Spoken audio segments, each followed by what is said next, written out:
Good morning, কেমন আছো সবাই? কটা বেজে গেল, গুড মর্নিং কিনা জানি না। আমি বাপের বাড়িতে এসছি। এই দেখো বন্ধুরা, আমার বাপের বাড়ি এইটা। কি সুন্দর সবুজ, চারিদিকে পুকুর। আর এটা আমার বাবাদের জায়গা। এখানে জল ছিল, ভিড়িয়েছে, অনেক বছর হয়েছে। তো ঘর হবে, ওই যে সব মাপটাপ করেছে, ঘরের মাপটাপ করেছে। এই দেখো, অনেক দিন থেকে এই যে বালি টালি এনে রাখা, অনেক দিন থেকে ঘর হবে।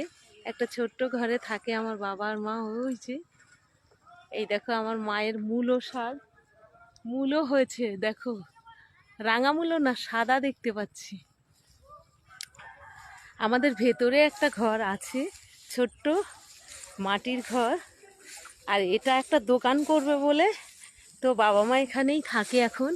কেননা অনেক জিনিসপত্র এখানে থাকে, তো চুরি হয়ে যাওয়ার ভয়ে সবাই থাকে। আমার মায়ের এই যে লাউ গাছ হয়েছে দেখবে, এই দেখো, এই দেখো আমার মায়ের ছাগল থাকে এই ঘরে। এই দেখো কত লাউ গাছ হয়েছে, দেখেছো? কচি কচি লাউ পাতা, কি দারুণ দেখো। আমার বাবার শরীর খারাপ, আজকে একটু ভালো আছে। এই যে আমার বাবা আর মা।